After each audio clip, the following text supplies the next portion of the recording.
everybody. Thank you for coming out. We're so happy that Ed Alstrom agreed to take time out of his very busy schedule and talk to us about his time at Yankee Stadium. Ed is a longtime resident of Pine Brook. He's in his 20th season as a weekend organist at Yankee Stadium. He's here to talk about the job, demonstrate how it gets done, answer your questions, and I see a lot of Yankee paraphernalia out here, so you're really going to enjoy this talk. Please give Ed a big welcome.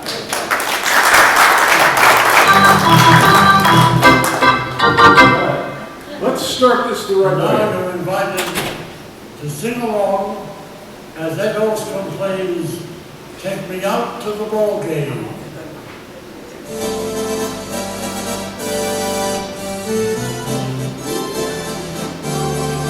You can sing along.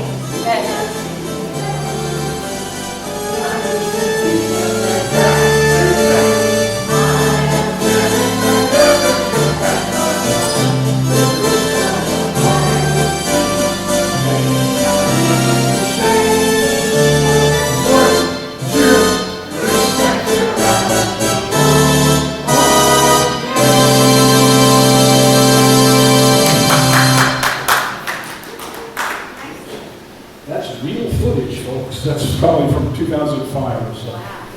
My name's Ed Alstrom, and as Pam said, I have been the weekend organist at Yankee Stadium.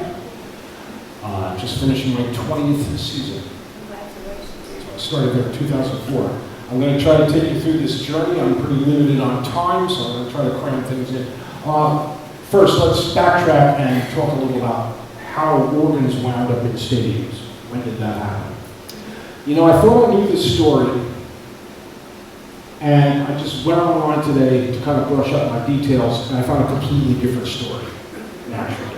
Right, so the story I learned was that the Hammond organ, we've all heard of Hammond organs, or Hammond, a genius inventor by the name of Lawrence Hammond, who operated outside of Chicago, developed the first electronic organ in 1935.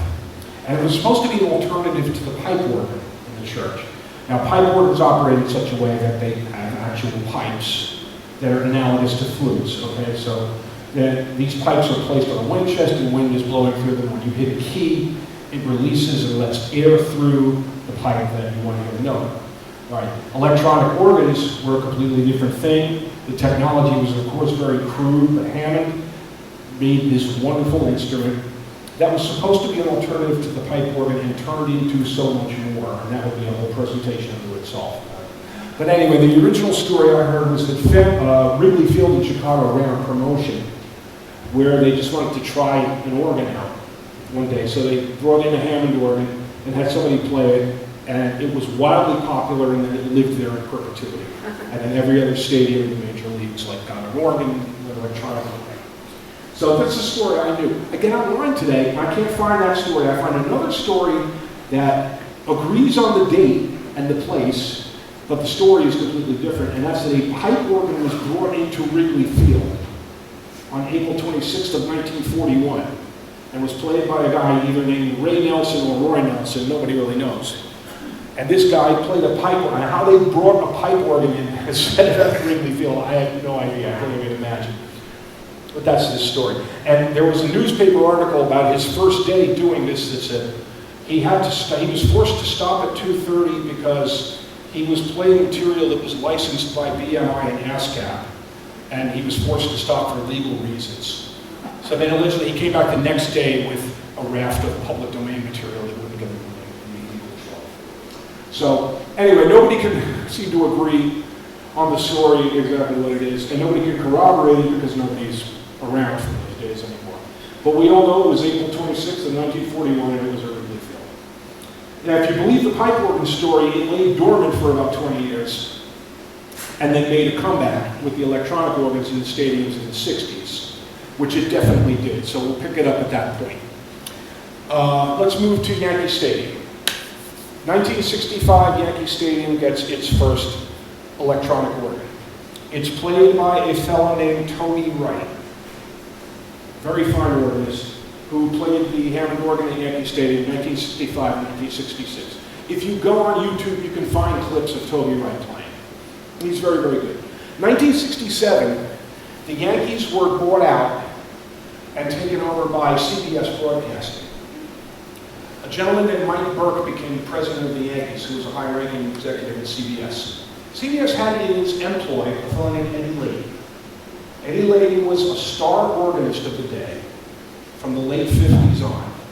Layton was one of the major organ stars. And if you were around in those days, I was, you know that pop organ was a big deal in the 50s and 60s. It was very, very popular. The pop organists of the day were major stars. Ethel Smith, Lenny D, Klaus Wunderlich, Don Baker, George Wright, Larry Ferrara, and people like that, and Eddie Layton. He was a big star. And Eddie Layton could do things with a Hammond organ that nobody else could do. Because Eddie Layton could take sounds of nature. He could simulate a rushing wind, a cave full of crickets, frogs, birds, trombones, banjos, heartbeats, you name it. Eddie Layton could replicate it on the Hammond organ. I never heard anybody do that. He was really remarkable. And his scope and his brilliance went way beyond what he did at the stadium. Anyway, he gets recruited by Mike Burke for the simple reason that Eddie Layton's working at CBS and he's playing on soap operas.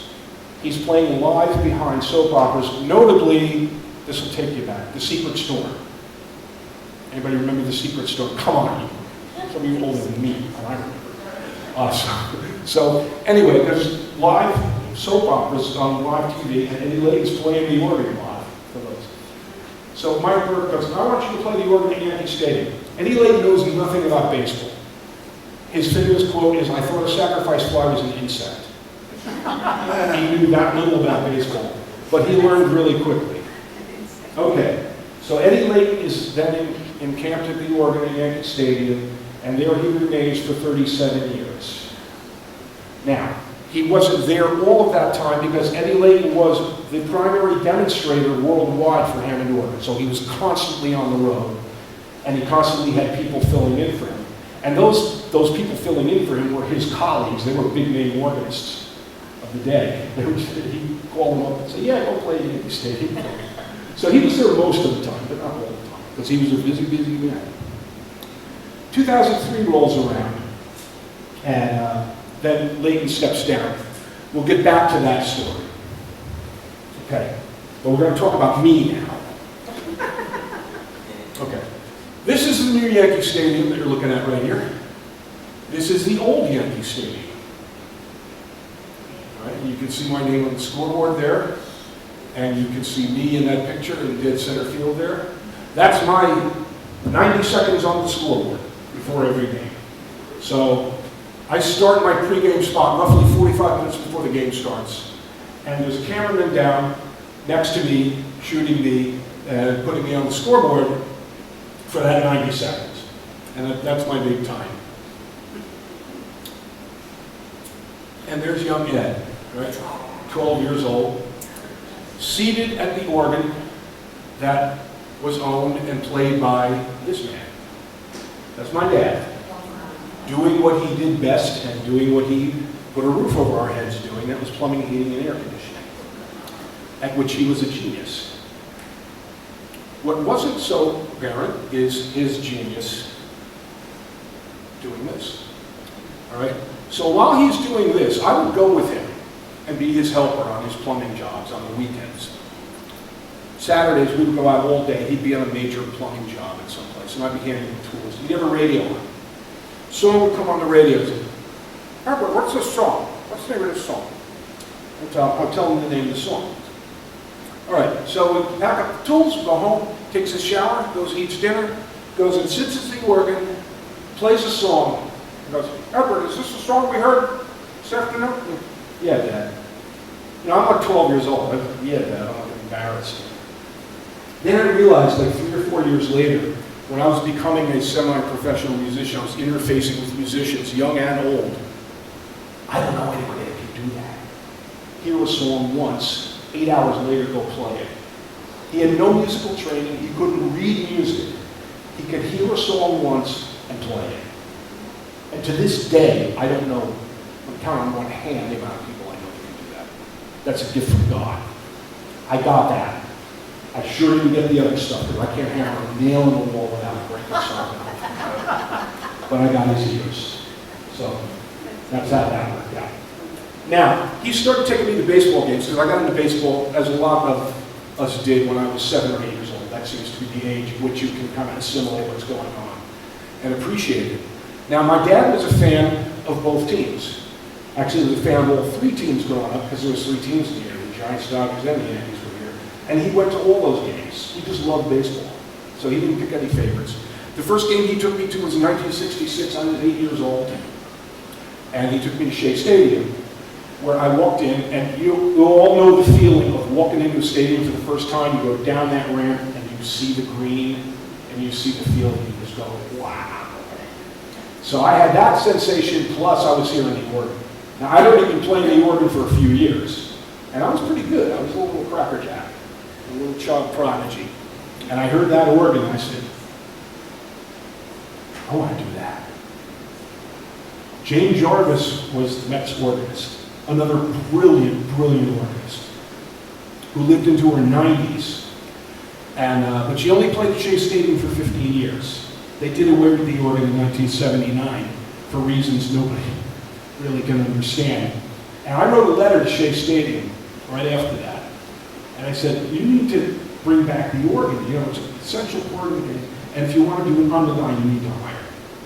And I got a letter back saying, thank you for your interest. We're not looking for a mascot at the present time. So I wrote back another letter saying, this is not the response I really expected. And then I got a letter from a gentleman, Al Harrison, who was the general manager of the Mets. And this one was written personally. And he said, yeah, thank you for your thoughtful letter. And there's great controversy about having an organ in the stadium right now. And to this day, they haven't had a steady organist there. All right. The following year, 1967, he took me to my first Yankee game. That was Layton's first year. And then, so I walked in the Yankee Stadium, and I heard Layton, and I said, I've got to do this. 38 years later, I was doing it. Now, how did that happen? 2003, it became public knowledge that Layton was going to step down. His health was failing. He had threatened to step down several other times before, but now it was kind of time. So I'm coming off this stretch of hard work doing Broadway shows and stuff. It's the winter of 2003. I don't know if any of you remember that winter. It was brutal. One of the probably 3 most brutal winters we've ever had. And if you worked in New York City 6 days a week like I did, it was especially brutal because there was nowhere to park because there was 12-foot snowbanks everywhere. So you had to get really creative to even find a car. So I was just worn out beginning in 2004. But when you hear Layton is stepping down, this woman, my lovely wife Maxine, goes, this is your childhood dream, why don't you go for it?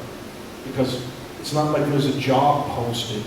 We don't know if the job exists. We don't know if anybody's taking it already. I don't know anybody there. How are we going to do this? And she said, well, you got to go after it. You got to go after the things you want in life and make them happen. I don't feel it. You do it. You handle it. My God, she did. She gets on the phone. She gets through to the head of marketing for all of the Yankees operation. That person sends her over to the director of scoreboard and broadcasting, who is, maybe you'd think oddly, but that's the person that is handling getting new orders. All right? So she talks to this person for a while, and this is the director of scoreboard and broadcasting. His name is Mike Bonner. He's a good friend of ours now. And he says, fax his resume in. Fax, that brings back memories. So I fax my resume over. And next thing I know, the phone, don't we like to hear you play? Come in. Now it's the middle of March. It's about March 20th. This is about 3 weeks before the season is going to start in 2004. So I'm like, I'm not going to get this. Go, go, go, go, go, go. Cheering me on. So I go in, I get all dressed up. Mike Bonner meets me at the door, takes me upstairs to the second level, the old Yankee Stadium, and ushers me into the organ booth. And who appears in the doorway but Eddie Layton. I'm going to reenact for you the audition. So I'm sitting at the Yankee Stadium warm. It's about 6 feet of snow on the field. It's about 20 degrees out. There's no heat in the booth. I'm sitting there in parka. Lady's standing in the doorway in the parka, smoking a cigarette, and he says to me, all right, here, give me a little New York yarn.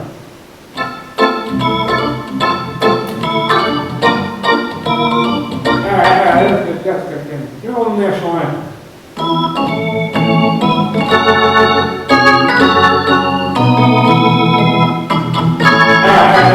Fine. Give me a little Canadian anthem.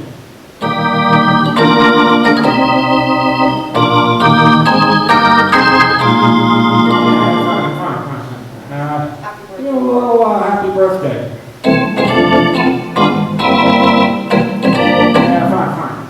Fine. Give me a little fanfare.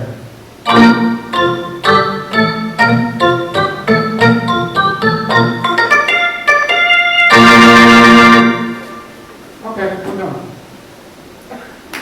That was the whole audition. What was that, a minute and a half? And I'm sitting there like, what's going on here? I had all this stuff ready to play. And the lady just walked away. And then Bonner came and I said, it was great, we'll give you a call.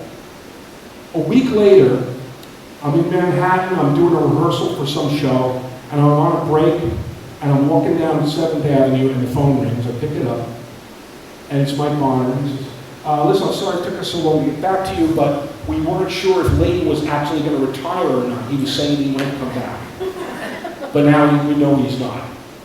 We have somebody that's going to play the organ here on Monday through Friday, but we need somebody for Saturdays and Sundays, and we'd like you to do it. There you have it. And that's been the arrangement ever since. The other guy couldn't do Saturdays and Sundays because he had shifts as an air traffic controller on Montville Airport, and that was his main job. He couldn't like not be there. So they had to find somebody to do Saturdays and Sundays. That someone became me, and 20 years later, still doing it. This is a picture from that first year. They gave me a little nameplate. That's the booth behind me, where the organ was. With Layton's original rig, you'll notice this keyboard like suspended from the ceiling there. I don't know how he actually played it, because I couldn't even reach it right. And he had like 4 other keyboards and a drum machine in there. And this old Hammond that was barely working. All right, so I would go up to the 2nd level and go through this door. And you go down that corridor. If you make a left, you're in the press box. You make a right, you're in the scoreboard area. Now, the scoreboard booth at Yankee Stadium looks much like a TV production control room, like you would see at CNN or any TV show. There's dozens and dozens of monitors. There's a dozen people there working on stuff. There's guys with specialized tasks. There's a guy who just does balls and strikes. There's a guy that's his job. That's what he does every game. And there's people doing replay. There's people doing audio. There's people doing character generation. There's 4 stationary cameramen and 1 remote cameraman out in the stands. And there's a director and a board operator who are overseeing all that and calling the shots. So the scoreboard stuff, I never thought about it until I saw it. But I think you go to a ball game and there's stuff on the scoreboard and you just take for granted, like, oh, it must get up there by itself. And there's a whole crew like that's working on that. So here's a clearer picture of the booth. And Eddie Layton passed away in December of 2004, day after Christmas, age 79. And they thereafter named that booth the Eddie Layton Memorial Organ Booth. And that's like a picture of him who's there. And that's me working out before the game. Now, right behind me is another booth about the same size as mine, a tiny little booth. In that booth was nothing but a desk, a microphone, and a little pedal on the floor. Seated at that desk and that microphone was this man, Robert Leo Shepard, the PA voice of Yankee Stadium from 1951 until 2007. He was there for 56 years. Bob Shepard's first game was opening day 1951. It was Joe DiMaggio's last season and Mickey Mantle's first season. They were both in the starting lineup. first game he announced. Mantle was in right, DiMaggio was in center. Bob Shepard, simply one of the nicest, most dignified, and witty men I've ever met. Everybody loved him, to the point where everyone called him Mr. Shepard, including George Steinbrenner. Everyone called him Mr. Shepard. Nobody called him Bob. His wife called him Bobby. Everybody else, he was Mr. Shepard. Or if you were talking about him when he wasn't there, you'd call him Shep. Or never to his face. And that wasn't because he was stentorian and demanded that of you. You just had so much respect for this guy that he was a mister. He just was. And we became great friends because we had nothing but a pane of plexiglass between us. And he would offer up some commentary on the game. So if somebody would make an error or something, he would just knock on the window and look over. Now, Reggie Jackson referred to Bob Shepard as the voice of God, right? Because that voice filled Yankee Stadium like a big cloud, all right? Shepard's voice was actually very soft. So when Bob Shepard talked to you, he was very soft-spoken, and he used the same voice when he turned the microphone on. He didn't act out or anything, he just used the same voice. So the first day I walked into Yankee Stadium, April 4th, 2004, I'm scared to death. I haven't played a game. I've barely prepped. I'm really flying by the seat of my pants. So I walk in there, and Mike Barner meets me. He takes me over to the organ, and he knocks on the next door. And he goes, this is Mr. Shepard. He's our public address announcer. And he goes, welcome to Yankee Stadium. I'm like, wow. And that was his speaking voice. And he spoke to me in that voice quite frequently. And he would knock on the window at times. And he said, this door to me. You know, he opens the door and starts talking. You know, I heard a song on the radio on the way here today. And the singer's name was Joe Stafford. Have you ever heard of her? Second baseman, Enrique Wilson. And she was singing a song. The song was called It Never Entered My Mind. Do you know the song? Written by Rogers and Hart. Catcher or a bossa. And she was singing this song so beautifully. And I said to myself, it brings back so many memories of when I was in World War II. And I was at a Quonset hut in Guam. Right fielder, Bobby Brady. Imagine what beat. It was crazy. So he was a wonderful, witty man. Could be caustic when need be, but you never know it. That's my daughters and me and Shep. I'm going to whisk through these pictures. Everyone remember this guy? Freddie Says. We'd walk around with a frying pan and a spoon, and he'd hand you the spoon. You could beat the frying pan with it. Freddie Shue was the prince of the man, just a lovely man. He would go all over the stadium and just give his frying pan to whoever wanted it. I did get to sit in the dugout on one occasion when my boss had a third birthday party for his daughter at the stadium one night. It was fantastic. And we got to go all over the field. And it was after they had won the World Series in 2009. It was the first year. So we went in the Phillies bullpen and we found all the garbage they had left behind when they had lost. It was hysterical. So there I am on the dugout phone. That's Maxine and I on the field that night. And at the old stadium, I would walk past this sign every day. Joe DiMaggio's quote, I want to thank the good Lord for making me a Yankee. And I felt that way every time I went in there. I said, I got to live a childhood dream here. It's like pretty heavy, pretty amazing stuff. Saw some great moments there. A-Rod's 500th home run on August 4th of 2007. He hit his 600th home run on August 4th of 2010 in the new stadium. Same date, 3 years later. And my wife snapped that picture the minute he hit it. It was pretty miraculous. Like at at the very moment. That blew it out of the park. It was there for a lot of good moments. This is one of them.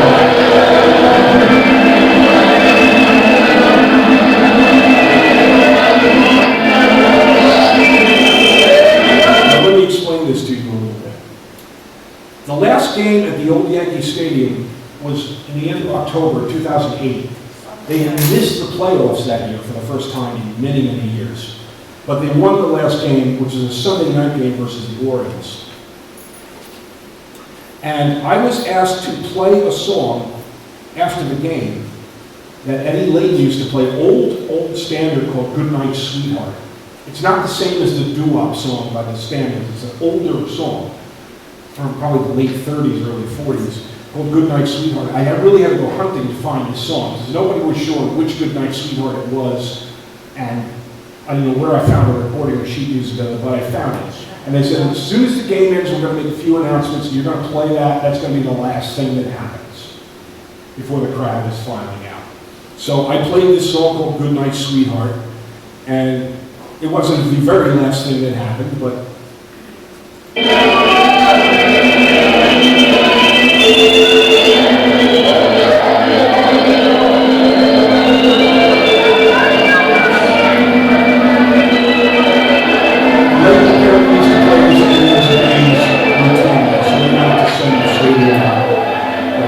very nice. But then they played New York after about 75 times, Sinatra's version. And then people were just hanging around for like hours after they just sitting around, just enjoying the end of the stadium. And then some of us got to go on the field later on. And we said, let's get some dirt off the pitchers now. Mariano Rivera had already gone out there with several buckets and a shovel and taken all the dirt off the pitchers now. So there was literally going like this to try to get a few grains of dirt. There was nothing left when Mo got done with it. All right, so now I'm trying to find my next picture. Oh, here we go. I'm going to take you a little pictorial of what it's like now. The new stadium opened in 2009. So when I arrive every day, I go over the Combs Dam Bridge, I get to this garage, 164th Street garage, where I am able to park my car. Fortunately, you don't have to pay for it. This parking lot is right next to Gate 2, and right next to Gate 2 is the Yankee lobby where I have to go and move my swipe card and check in for the day. This is the Yankee lobby, that picture of Babe Ruth there above the elevator. So I get on this elevator, I take it up to the second floor, I go off the elevator, walk down this hall, make a right, walk down this hall a long way, until I get, and I see this along the way. So they're quite frequently take a batting practice, fielding practice while walking down there. This is the door to the press box. I have to go in here to swipe in upstairs and then get my materials for the day. So I get a rundown of what's happening in the game, pre-game and during the game. And I say hello to everybody in my scoreboard booth, which is all the way down at the other end. So this is the press box. This is where the writers hang out. That's seats in the press box. This is the upstairs restaurant we have called Shepherd's Place, obviously dedicated to Bob Shepherd. And that's our commissary where we go eat our meals. This is the chalkboard that we still have outside Chef's Place. It gives you the lineups for the day. And that's where I swipe in. I have to swipe my card there. This is the corridor in the scoreboard booth. So I walk down here to get to the end of it where the control room is. That's the control room, okay? So that's the nerve center for what goes on the scoreboard. So you can see how many views they have going on with the different cameramen out in the field and all kinds of other video stuff they have playing. The director just says, the camera 4, ready 2, go to camera 2. Ready camera 3, go to camera 3. So you got to be paying attention, all right? So that stuff doesn't get on the scoreboard by itself. Now, right next to the control room is this room. That used to be where the organ was, from 2009 to 2012, until they moved the organ, and we'll get to that in just a minute. Currently inhabiting that room is this gentleman. His name is Paul Holden. He took over as the public address announcer when the new stadium opened in 2009. Shepard bowed out during 2007 when his health started failing.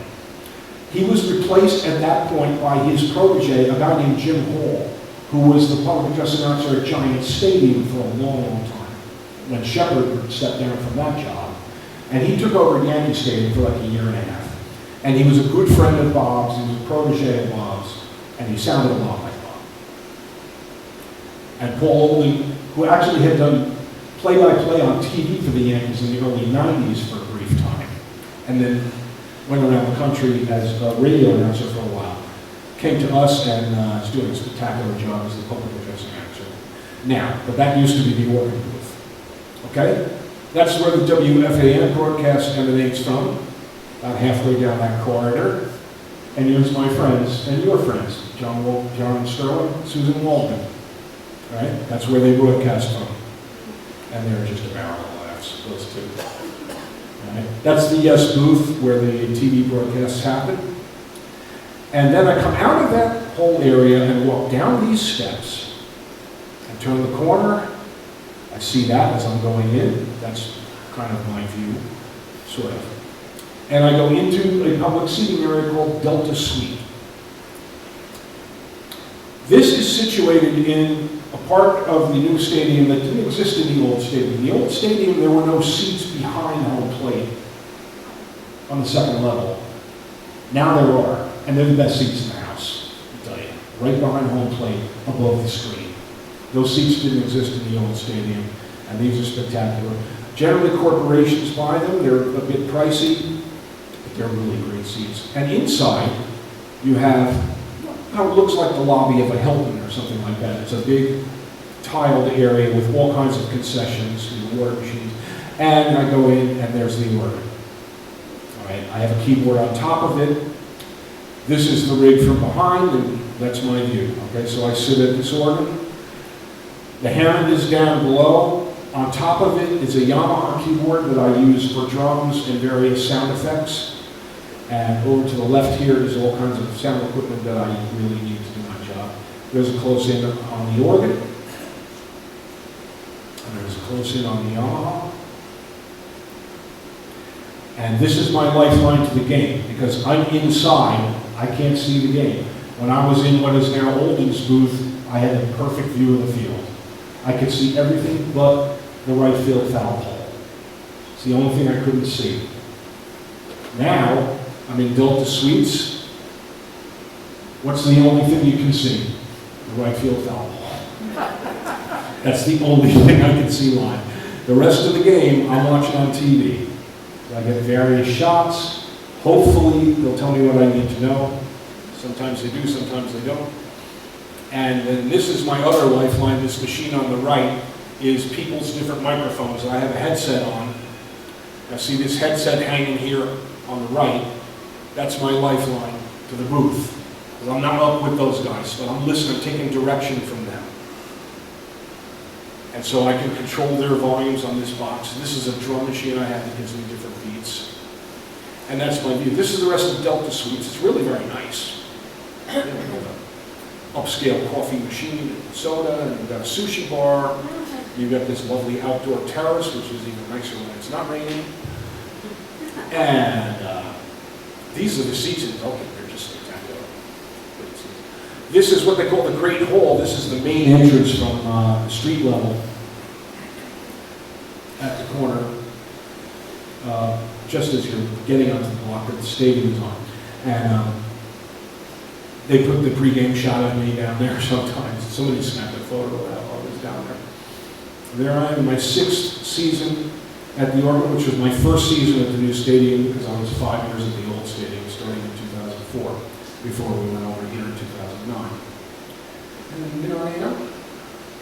Now, a very small picture of me with the World Series trophy. We won in 2009. That was our last World Series trophy. And I had the distinct pleasure of being on the float, a float. There were many, many floats. And this is me and the rest of the scoreboard crew on one float. As we passed by, this throng of people, which is pretty overwhelming to look at, were chanting at us, "Who are you? Who are you?" Everybody was in a really good mood. It was really funny. So we had to get to the stadium at like 6 in the morning. And then we took these buses down the West Side Highway, which they closed off. So we were all by ourselves at about 9 a.m. on the West Side Highway, which they had blocked off the traffic so we could get down to Battery Park and get on the floats that would take us down the Canyon of Heroes. This was a really nice moment that I think happened in 2010. I used to play the homecoming dinners, which used to go on the night before the first home game. At one of those, Bernie Williams appeared with his guitar, and he was going to take me out to the ball game. And I chatted him up. I said, "Hey, do you mind if I play this with you?" He goes, "No, I'd love to, but I had this special arrangement." And he handed me this chart that was very, very different than what we know as "Take Me Out to the Ball Game." It was the song, but it was cast in a very sad and harmonically complex way. It's really very interesting. So I got to play that with him at that dinner. And this is a crude video of it.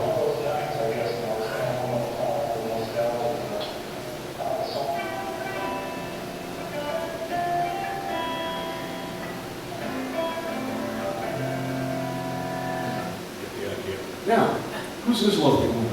Okay, that's Maxine, my wife. The organ she's playing is the old organ from the Yankee Stadium. Leighton had that organ installed in 1983. It's a Hammond model called a Colonnade.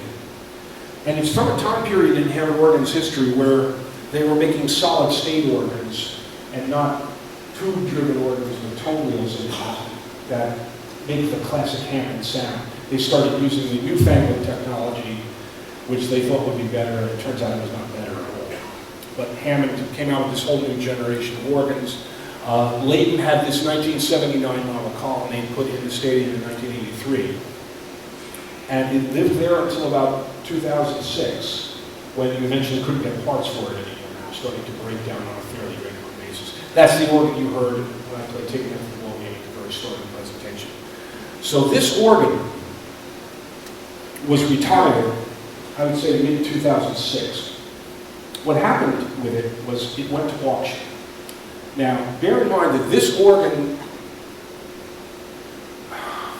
you can find them on like eBay and local, like Facebook Marketplace and things like that.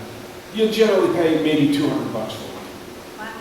That's about all they're worth at this point, because they're not real Hammonds and they're impossible to get parts for, and they were not very reliable. So they're not worth very much, except they have the Hammond name on it. Okay. They put this up for auction. Someone bid on it and won it. It cost them $25,000 without the bench. They paid an extra $2,500 for the bench.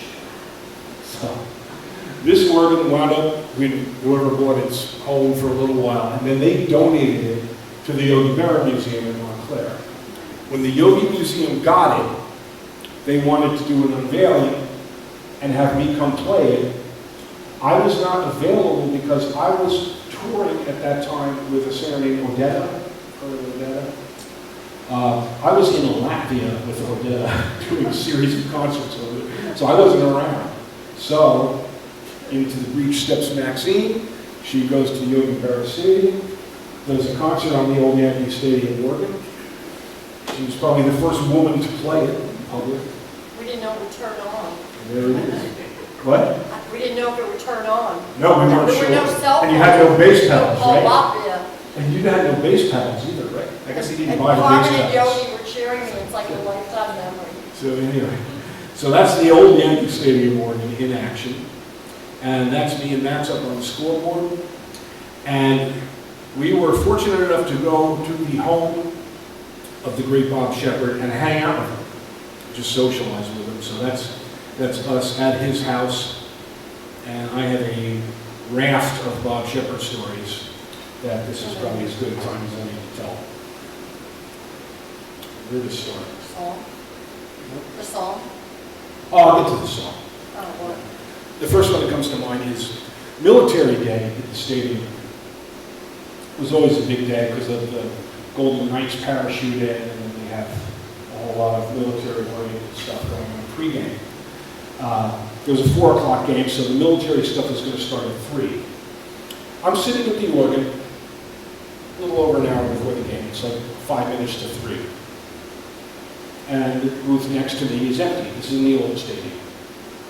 So Shep is not there. So Bonner comes over and knocks on my window, and he points to Shep's booth. Oh, where it is. So now it's like a minute before 3, and Shep's not at the booth. So Bonner comes over, he knocks on the window, and I just went reflexively. He said, "Yeah, go."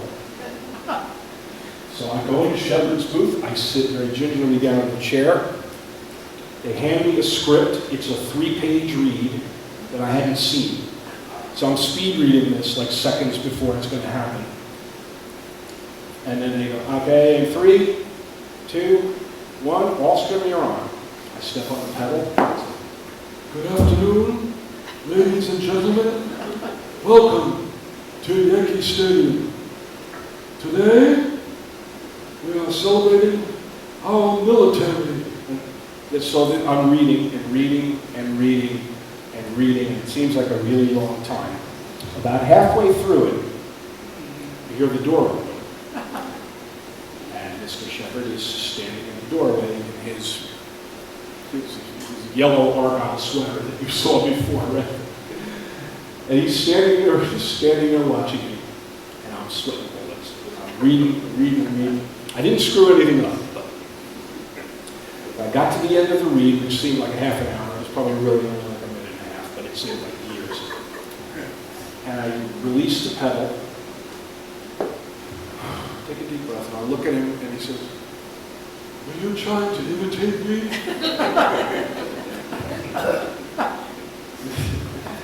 I couldn't buy a moment like that. And then he wrote the note. And then he spent the rest of the game sending me notes. He had a little notepad that had a Yankee logo, and it said, "From the desk of Bob Shepard." So he would write, "Morris Agency called, they want to talk to you about voiceovers. The Letterman show called, they want you to go on the air. Bette Midler called, she wants you to come sing with her band." And he just kept sliding these notes on my and he was hysterical in that way. Okay. So there's one time he comes up to me before a game and he says, I've written a song. Would you like to hear it? I said, "Yeah, of course I'd like to hear it." I'll show you the words. He hands me these lyric sheets. And I'm reading the lyrics. These are really good. I would expect them to be good, and they are. They're terrific. "Do you have a melody that goes with this?" And he starts singing this melody. And I said, "I'll tell you what. Hold that thought. I'm going to come in tomorrow with a recording device, and I want to tape you singing this song. Are you okay with that?" He said, "Of course, that's fine." So I come in with some fairly high-end recording equipment the next day, and we sit down in his room, and I said, "Okay, here, sing the song for me." And he sings the song. And then he tells me the whole story of the song. So I took these vocal tracks, hollowed them, and I did what modern producers do now. They put the thing in the computer, and you chop and paste it, and you auto-correct it where you have to. And I created a whole track, musical track, based on what he sang, and then I kind of spliced his vocal in over it. You are going to be some of the few people on earth that have ever heard this, other than Mr. Shepard and his wife, and maybe a couple of other presentations of this nature I've done where I played it. So this is Bob Shepard's composition, "Sea in the Caribbean."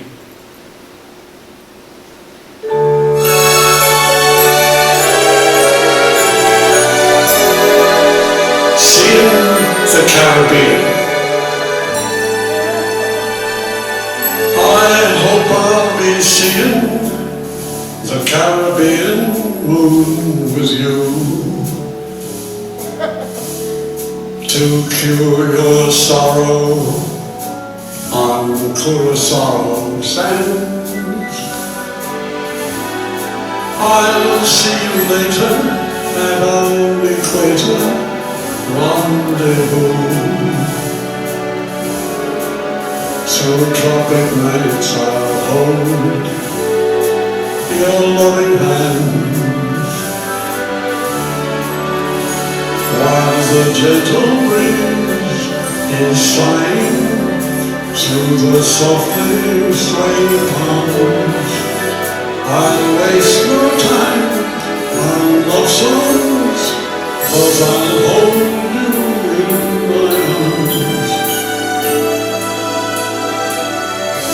I hope I'll be seeing the Caribbean with you.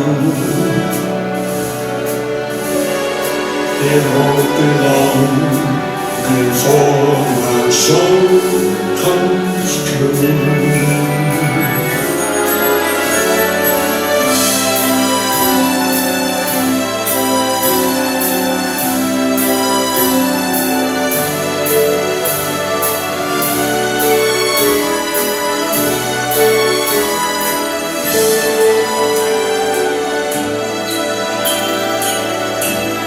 I hope I'll be seeing the Caribbean with you.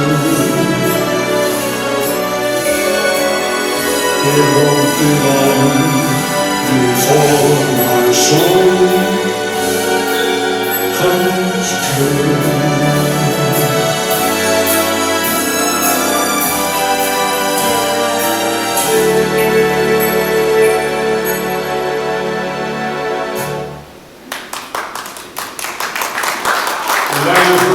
Shepherd's singing, all right?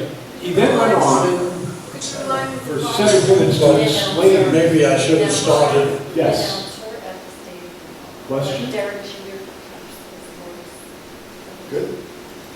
An octave lower, but it doesn't matter. No, I think it was in a nice part of your range. And our voices all change over time. Oh, yeah. And yours is getting higher.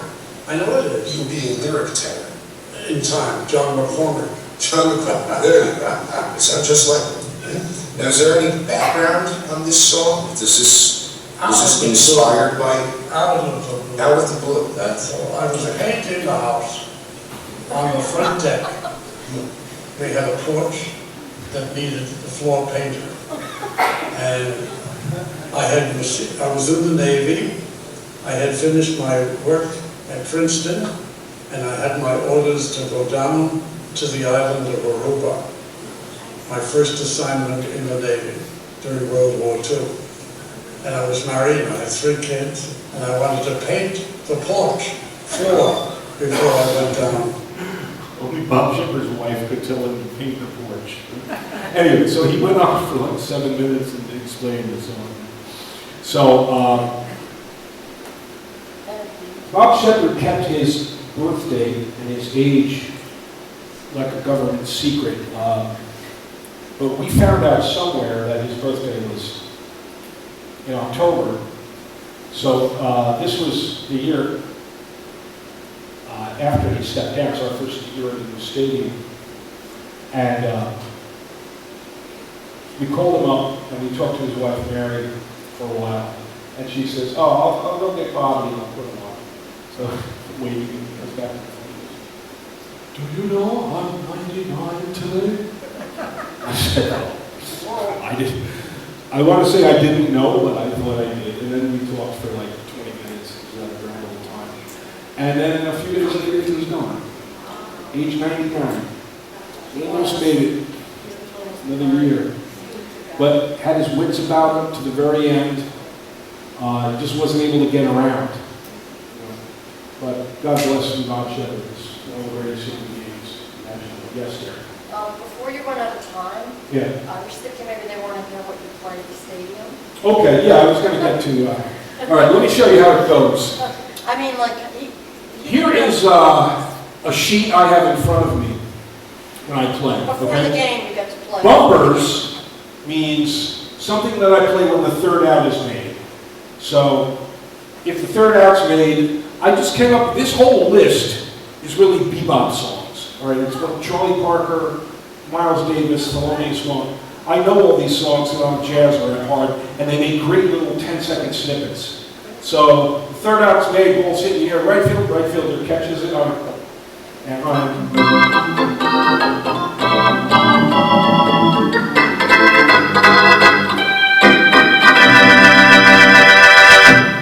Alright, that's just enough of them to get off the field. So I've got a list of those. Then my other duties come during play, usually when the Yankees are batting. So this is my list of stuff that I can use. Let's go, Yankees. Go team go is, and I have the keyboard on top, hand claps to that. España con Y is this, which everybody knows.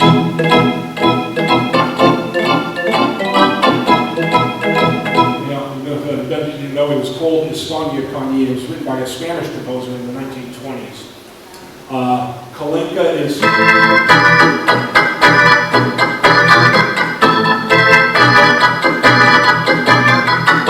want to hit this, obviously. So I've got to have something ready because I never know when I'm going to need it. This is a game. You can't predict it. The Broadway show, which I've played many of, you have cues, but you know when stuff is coming. So in a baseball game, you're getting cues, but you have no idea when they're coming. You know, when the guy hits a foul ball, I just go, Alstrom. So if I'm not sitting there with something in mind, I don't have time to think of something. So yeah, I really pay attention to be ahead of it. There's short ones, there's long ones. I'm able to trot the Italian stuff out pretty regularly these days because of Volpe. And when Rizzo was around, it was great. So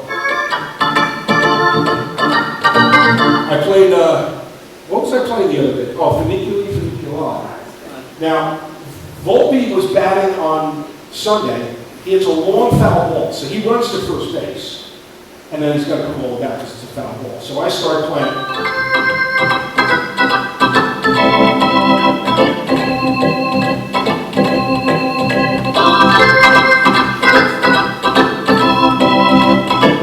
Then he goes to the dugout because he realizes he broke his back.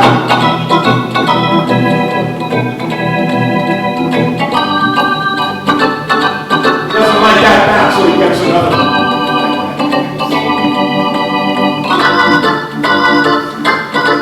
And I just keep playing and playing and playing until he's back at home playing. Some of them are very short. Like if you're playing prompters for Stanton, he never gets out of the box. So you don't have time to do anything more than like.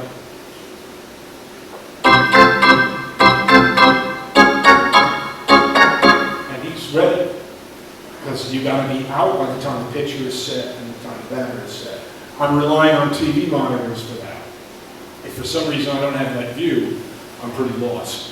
Okay? Now there's this new thing that started happening last year called ominous. This has us now playing in the tops of innings when the opposing team is batting. When there are 2 strikes on a batter and 1 out, last year they started going, Alstrom, here's something ominous.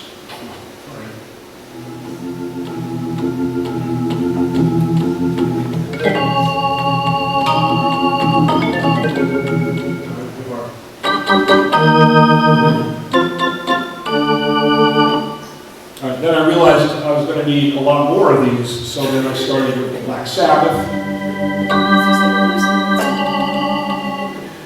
So I got a whole list of those. Now, the rock songs, okay.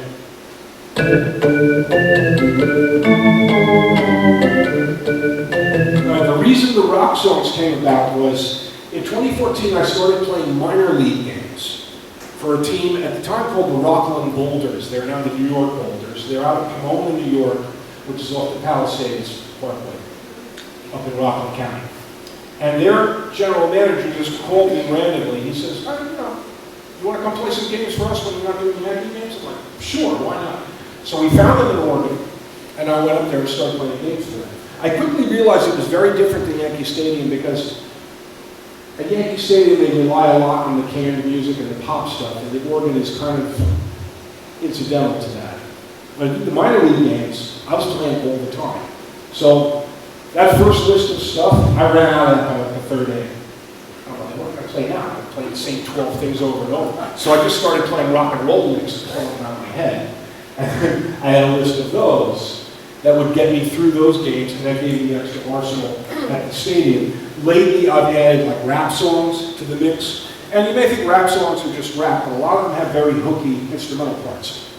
So I've incorporated a bunch of those. So I now have probably 75 different things I can call on. And I do them based on who's batting.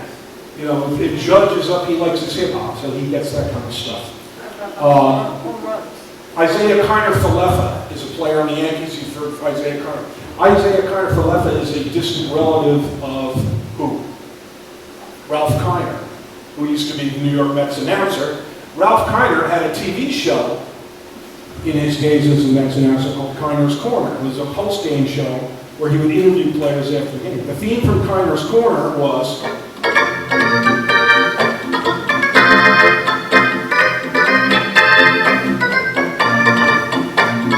us old-timers remember that.